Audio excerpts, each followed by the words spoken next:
Olá, sou Juliano Mendes, cirurgião torácico, e nesse vídeo eu vou falar um pouco sobre como é organizada a entrada e a saída dos pacientes do centro cirúrgico.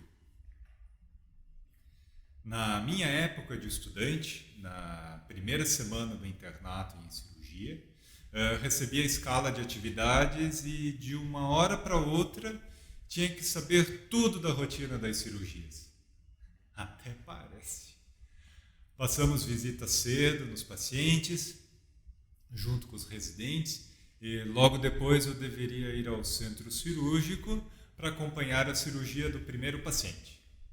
Fui instruído a confirmar o nome do paciente, a doença que ele tinha, o tipo de cirurgia que ele iria fazer, confirmar o jejum.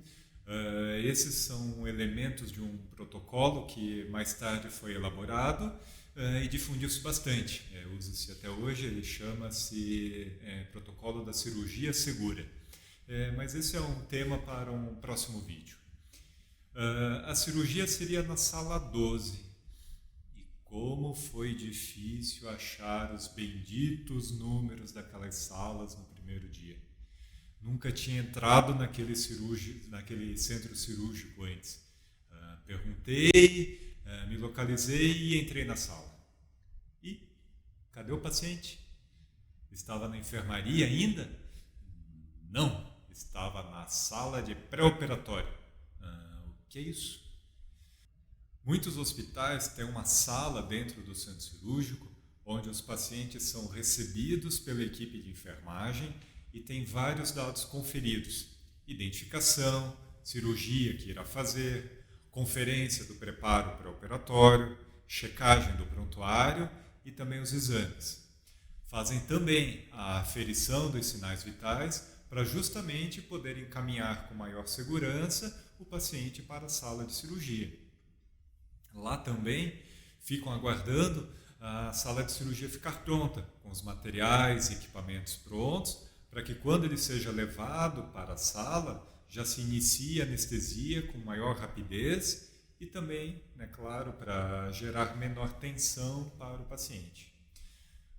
Nos casos de cirurgias em crianças, ali também onde a criança fica aguardando com os pais ou com os responsáveis, para então serem levados para a sala de cirurgia. Alguns hospitais têm essa conferência realizada na enfermaria. O paciente é recebido no centro cirúrgico em um lugar nominado como passagem de pacientes ou transposição, e lá é identificado e encaminhado diretamente para a sala de cirurgia. De qualquer forma, é importante saber disto, dessa organização logo de início, para que não acabe achando que o paciente esteja em um limbo, o paciente esteja perdido e você acabe sendo cobrado por isso. E aqui vem uma das grandes armadilhas para o doutorando ou acadêmico interno de cirurgia. É preciso saber tudo do paciente que será operado antes dele entrar na sala de cirurgia, ou, no máximo, assim que ele entra na sala. O estudante não pode entrar na sala de cirurgia como se estivesse caindo de paraquedas e sair perguntando para o cirurgião o que o paciente tem, que cirurgia que vai ser feita. Não pode ser um turista na sala. É preciso se antecipar, se envolver, conversar com o paciente, saber dos sintomas que o levaram para a cirurgia, conferir minimamente os exames que confirmaram a indicação da cirurgia. E essas coisas são muito simples e são importantes por dois motivos principais. Primeiro, são fundamentais para entender o que irá acontecer na cirurgia e aprender com esse paciente específico.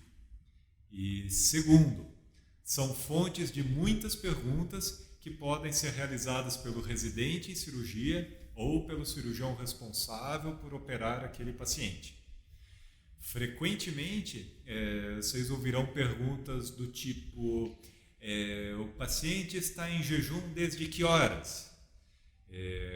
Como é que está o VG desse paciente? Está sendo operado com anemia? Teve febre? Desde quando começou a ter dor abdominal? E o hemograma? O hemograma do paciente estava como? Estava infeccioso? Tinha bastonetose? E a função renal? Podemos usar anti-inflamatórios no pós-operatório desse paciente? Como é que estava a creatinina? E os medicamentos? Os medicamentos que o paciente usa, havia algo que poderia interferir na cirurgia? Por exemplo, e muito frequente, o paciente estava usando anticoagulantes, o paciente é hipertenso, é diabético, estava tomando AS. Muito importante também, nesse momento, é a questão da lateralidade. Qual lado que será operado?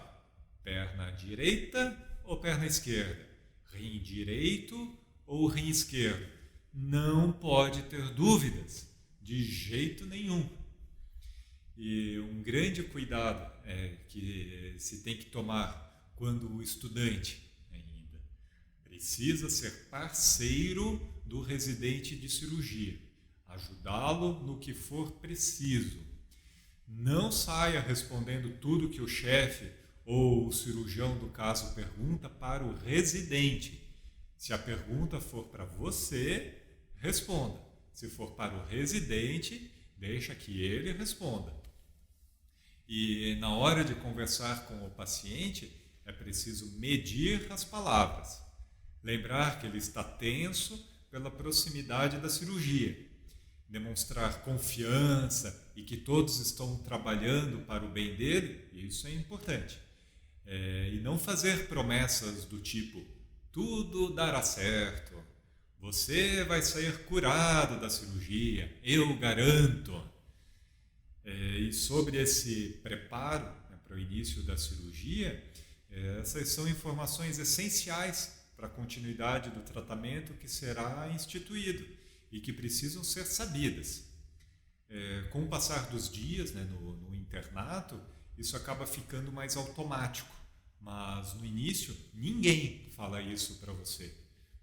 E ter essas informações é um sinal de comprometimento com o paciente e com o estágio, com o internato em cirurgia. Demonstrar que você realmente gostaria de estar ali naquele momento, independente de você querer ou não fazer cirurgia como especialidade. Isso chama atenção positivamente para você. E quando termina a cirurgia, para onde que vai o paciente? Ele vai para o quarto? Ele vai para casa direto? Como é que acontece? Depende muito do tipo de cirurgia, mas na grande maioria delas, o paciente sai da sala de cirurgia e vai para a sala de recuperação pós-anestésica imediata, ou a REPAI. E por que isso?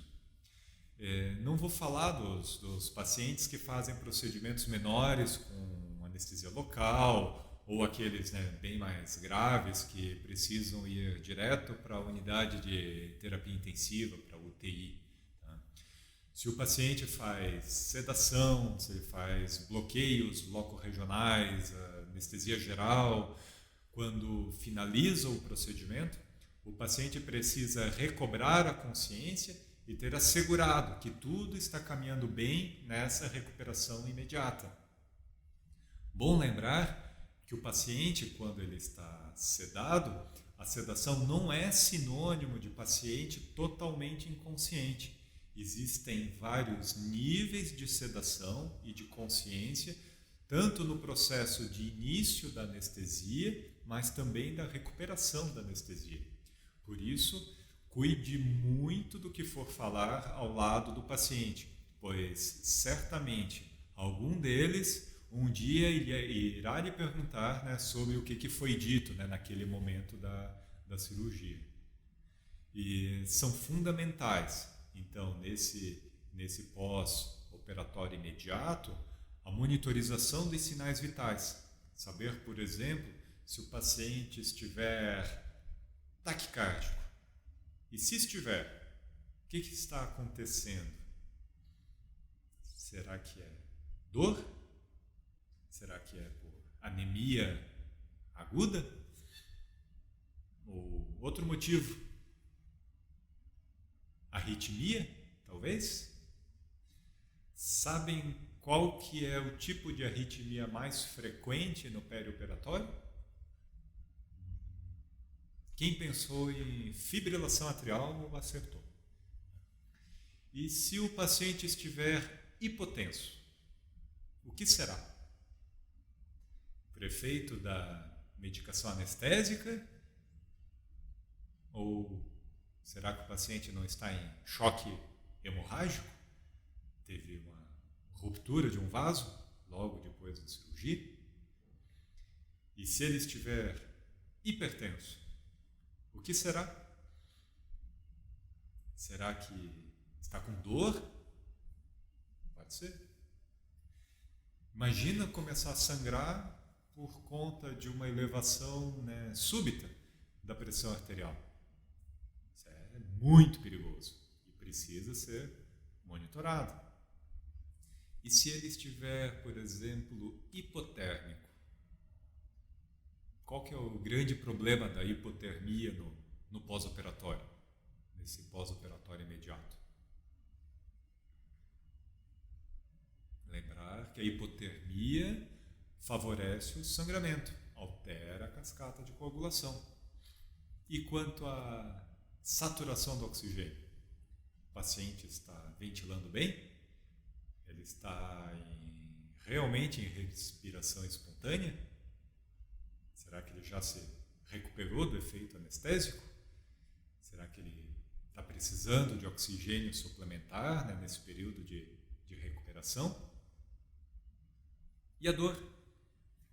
Já está passando o efeito do opioide que foi feito durante a cirurgia? Está com efeito residual ainda ou não? Já está passando o efeito da anestesia? Então, essa é uma monitorização essencial e que é controlada normalmente pela equipe de enfermagem que está nessa sala de recuperação, na REPAI. Ela é que vai acionar a equipe de anestesia e cirurgia sempre que percebe que algo possa não estar caminhando bem. Detalhe, essa equipe de enfermagem capta o desinteresse do estudante com muita facilidade. Importante lembrar que todos ali estão trabalhando juntos, para o bem do paciente. E aqui é uma outra armadilha para o estudante. Converse com as pessoas, converse com a equipe de enfermagem, ouça e respeite o que tem a dizer. Não passe de jeito nenhum por cima de ninguém. Elas podem facilitar muito a sua vida como interno, mas também elas podem deixá-la bem mais difícil. E não é uma questão de bajulação, longe disso. É simplesmente uma questão de profissionalismo. E qual que é o papel do estudante nisso? Vários. Primeiro, fundamental saber como que está o paciente assim que termina a cirurgia. Não se sai simplesmente da sala e vai embora. É uma questão também de aproveitar o tempo até começar a próxima cirurgia. Segundo, porque quando começar a próxima cirurgia, ou você encontrar o residente ou o cirurgião responsável por aquele primeiro paciente, ele poderá perguntar para você como é que está o paciente que vocês operaram juntos. Se ele acordou bem da anestesia, se ele está com dor. E é muito importante que você saiba isso, porque preocupação demonstra preocupação, com o paciente e também demonstra interesse. E somente então, após assegurar que essa recuperação imediata está de acordo com o previsto e o paciente permanece estável, é que ele é liberado para ser encaminhado novamente para a enfermaria, para o quarto e seguir com os outros cuidados, pós-operatórios. Parece simples, não é? De fato, é simples. Difícil é saber disso tudo e fazer o que precisa ser feito desde o início do internato, desde o primeiro dia que vocês colocam o pé no centro cirúrgico. Isso é difícil. Antecipação. Antecipação é o segredo e faz muito bem se preparar para aquilo que vocês vão enfrentar no ambiente cirúrgico. Gostou desse vídeo? Acompanhe os próximos que serão publicados no canal. Até breve!